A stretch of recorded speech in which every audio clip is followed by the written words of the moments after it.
किनका आश्रय लिया जाए? तब देवताओं में अति बलवान श्री पवन देव, वायुदेव, उन्होंने कहा हम करेंगे। कैसे करेंगे?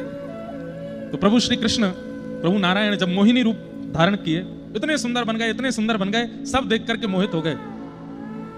उस मोहिनी रूप को देख करके महादेव के नेत्रों से ऐसे प्रेमाश्रु प्रकट हुए, उन प्रेमाश्रुओं ने ही पृथ्वी पर आकर के अनेक अनेक रत्नों का रूप धारण कर लिया, स्वर्ण का, चांदी का रूप धारण कर लिया। उन्हीं प्रेमाश्रुओं को कई संतों ने, कई ऋषियों ने अपने पास में अभिषिंचित कर लिया। तभी पवन देव ने देखा कि महादेव के नेत्रों से प्रेमाश्रु प्रकट हो रहे हैं। पवन देव उसी प्रेमाश्रु को लेकर के गए हैं और पर्वत के ऊपर बैठी हुई अंजनी मैया के पास पहुंचे। ध्यानस्थ बैठी हैं। तभी उनको ऐसा अनुभव हुआ जैसे मानो किसी ने उनके अंग का स्पर्श किया हो। तुरंत अंजनी मैया के नेत्र खुल गए। कौन है? कौन मेरा स्पर्श कर रहा है? मैं ब्रह्मचारिणी हूं, किसकी इतनी हिम्मत हुई जो मेरा स्पर्श करे? तुरंत पवन देव बोले, मैया मैं हूं, आप बिल्कुल चिंतित मत होइए।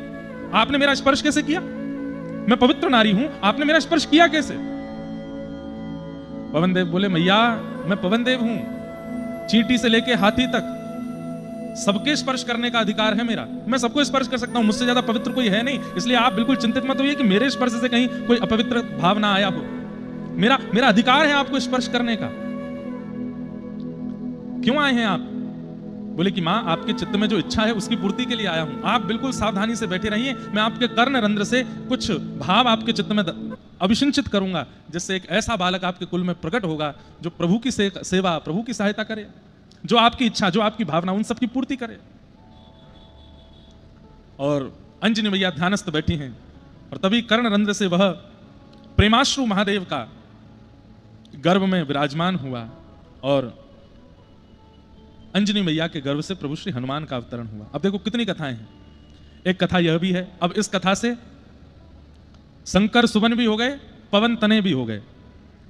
पवन के द्वारा प्रयास करने पर प्रकट हो रहे हैं, शंकर जी के प्रेमाश्रु से हो रहे हैं, तो दोनों भाव हो गए।